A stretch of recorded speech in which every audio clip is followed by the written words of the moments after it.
Pecinta sejarah, inilah awal terjadinya peperangan di dalam Islam yang dinamakan Perang Badar.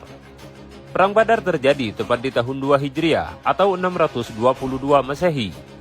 Perang Badar terjadi tepat di bulan Ramadan, di hari Jumat, tanggal 17. Assalamualaikum warahmatullahi wabarakatuh. Jumpa lagi dengan kami, Jadid Abdul Salam, yang selalu menampilkan konten-konten Islami. Semoga menginspirasi dan semoga menjadi motivasi aktivitas Anda di hari ini. Pecinta sejarah, di dalam peperangan Badar, Rasulullah SAW memimpin pasukannya para kaum muslimin, jumlahnya 313. Sedangkan musuhnya dari kafir Quraisy Mekah yang dipimpin Abu Sufyan dan Abu Jahal, jumlahnya sekitar 1000 pasukan orang kafir Quraisy Mekah. Inilah perang terbesar di dalam sejarah Islam. Pecinta sejarah, di dalam peperangan Badar sebelum dimulainya peperangan, tentunya dari kedua pihak melakukan duel atau tanding secara berhadapan satu lawan satu. Di antaranya yang melakukan adu duel ialah Ali bin Abi Thalib, Sayyidina Hamzah bin Abdul Muttalib, Ubaidah bin Haris. Sedangkan dari kalangan kaum kafir Quraisy Mekah ialah Walid bin Utbah, Sibah bin Rabi'ah, Utbah bin Rabi'ah. Dari pasukan para kaum muslimin 3, dari kaum kafir Quraisy Mekah 3. Merekalah yang menjadi pembuka di dalam peperangan Badar. Pecinta sejarah, pemicu atau penyebab terjadinya perang Badar dikarenakan para kaum muslimin meninggalkan hartanya di kota Mekah lalu pergi ke Madinah karena kekejaman kaum kafir Quraisy yang ada di kota Mekah. Kemudian kaum kafir Quraisy ini menjerah sedikit demi sedikit harta para kaum muslimin, lalu dikumpulkan oleh mereka dan dijual ke Sam. Kabilah Quraisy di kala itu kembali atau berbalik dari negeri Sam setelah menjual barang-barang para kaum muslimin yang dipimpin oleh Abu Sufyan, jumlahnya sekitar 40 orang. Maka Rasulullah SAW mendapatkan bocoran dari salah satu sahabatnya. Lalu Rasulullah SAW memerintahkan para kaum muslimin untuk mencegah di salah satu lembah yang di saat ini dinamakan Lembah Badar. Pecinta sejarah, di dalam peperangan Badar, jumlah para kaum muslimin sangat sedikit, 313, yang dikomando langsung oleh baginda Rasulullah SAW. Dengan jumlah yang sedikit, Rasulullah SAW membangkitkan semangat para kaum muslimin dengan menjanjikan kemenangan. Di dalam perang Badar, Rasulullah SAW tak henti-henti meminta pertolongan kepada Allah Subhanahu wa Ta'ala. Rasulullah SAW di dalam peperangan berdoa kepada Allah Subhanahu wa Ta'ala, "Ya Allah, penuhilah janjimu padaku. Ya Allah, berilah apa yang telah engkau janjikan padaku. Ya Allah, jika pasukan Islam yang berjumlah sedikit ini musnah, niscaya tak ada lagi orang yang akan beribadah kepadamu di muka bumi ini."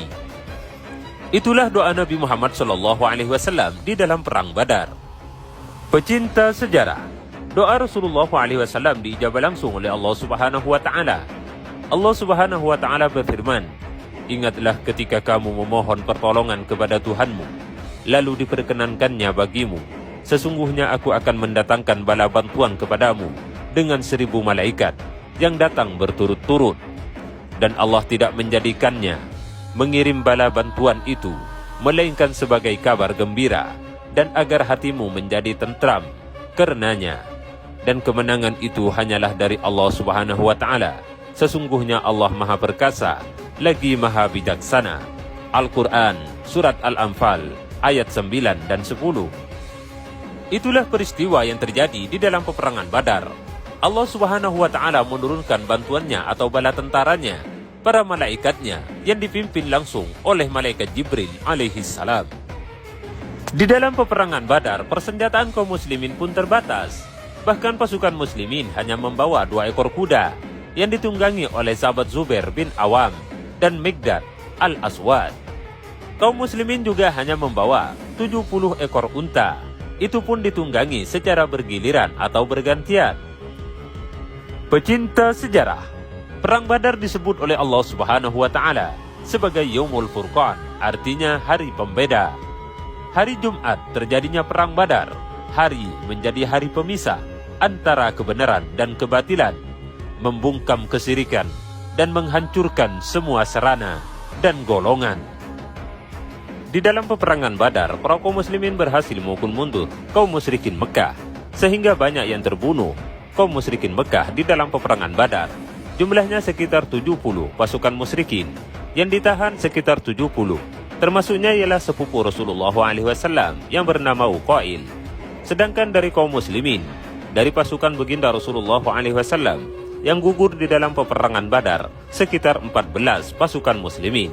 Termasuknya ialah sahabat Rasulullah SAW, namanya Ubaidah bin Harith.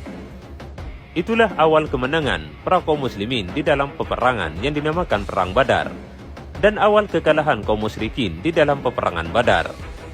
Atas izin dari Allah dan bantuan dari Allah Subhanahu wa Ta'ala, yang mana Allah Subhanahu wa Ta'ala menurunkan bala tentaranya, para malaikatnya, yang dipimpin oleh malaikat Jibril alaihissalam. Pecinta sejarah, sejak kaum musyrikin Mekah mengalami kekalahan di dalam peperangan Badar, mereka pun memiliki ambisi untuk melakukan peperangan kedua kalinya, yang terjadi di tahun 3 Hijriah yang dinamakan Perang Uhud. Kaum musyrikin Mekah berambisi untuk menghabisi para kaum muslimin, khususnya yaitu Rasulullah SAW, karena mengalami kekalahan di dalam peperangan Badar dan memiliki dendam amarah terhadap para kaum muslimin. Pecinta sejarah, itulah sejarah singkat dari peristiwa Perang Badar. Semoga bermanfaat. Silahkan tonton konten dari kami. Insya Allah nanti kami akan membahas tentang peperangan Uhud yang terjadi di tahun 3 Hijriah. Terima kasih atas waktunya. Assalamualaikum warahmatullahi wabarakatuh.